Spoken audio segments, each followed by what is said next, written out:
Bienvenue dans l'histoire d'une transformation spectaculaire, celle d'une jeune femme passionnée. De sa passion pour la beauté à un empire mondialement connu, découvrons comment Yuda Katan a créé l'empire Yuda Beauty, référence mondialement connue aujourd'hui dans le domaine de la cosmétique et de la beauté.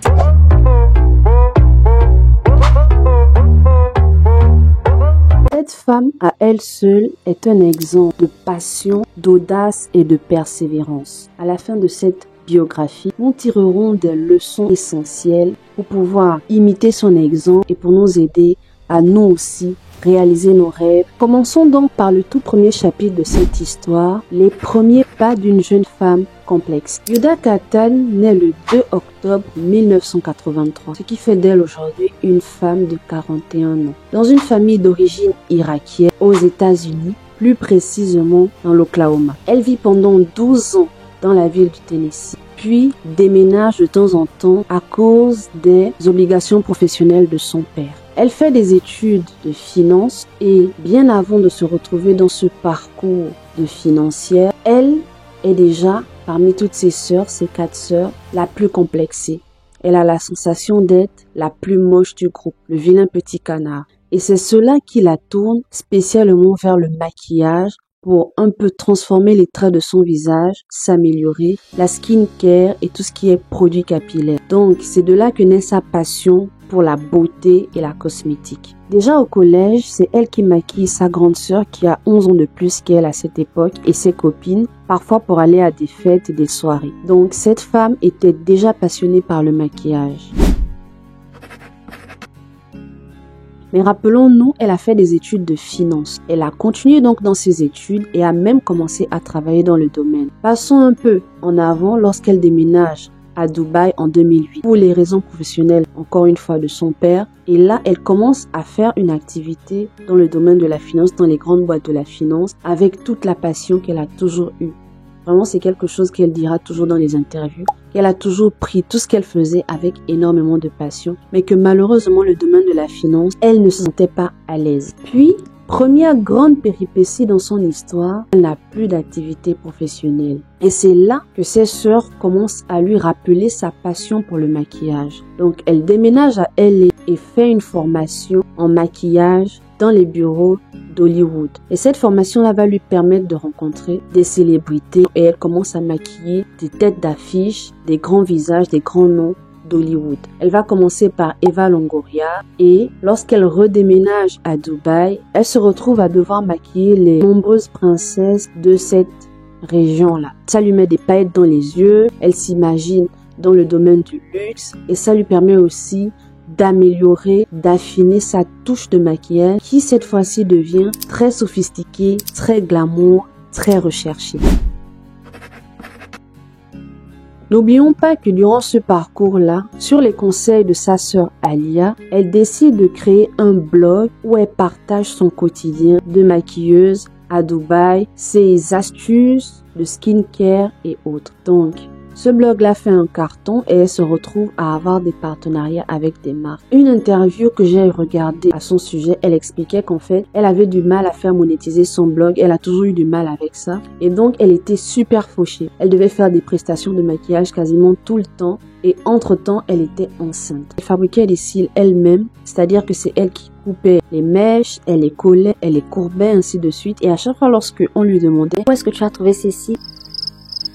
Et il n'y avait vraiment pas un endroit où trouver les cils en question. Et c'est là que sa sœur lui a donné l'idée, mais pourquoi tu ne ferais pas la vente des cils? Pourquoi ne pas aller vers un producteur, un fournisseur, et il le fait de manière industrielle et tu pourras les vendre. Et il faut dire une chose, c'est que elle, c'est vraiment quelque chose qu'elle faisait par passion et elle ne voyait pas le moyen de monétiser. Mais sur le conseil de sa sœur, à qui elle a demandé un prêt de $6,000 à l'époque, elle est allée, elle a vu des fournisseurs et elle a commencé à créer le packaging de sa marque. Seul petit hic à cette période-là, c'était une jeune femme, on le rappelle, enceinte, qui n'avait pas toutes les relations du monde. Donc, elle n'arrivait pas à convaincre les distributeurs afin que ceux-ci puissent mettre son nouveau produit en vitrine. Parmi tous les échecs, parmi tous les refus qu'elle a eu à avoir, elle est allée vers Sephora et cette fois-ci, elle leur a vendu du rêve. C'est ce qu'elle explique dans une de ses interviews en disant: j'ai un blog, j'ai une super communauté, une communauté dynamique. Ne vous inquiétez pas, ils viendront acheter. Et donc, de là, il commande 7000 unités de fossiles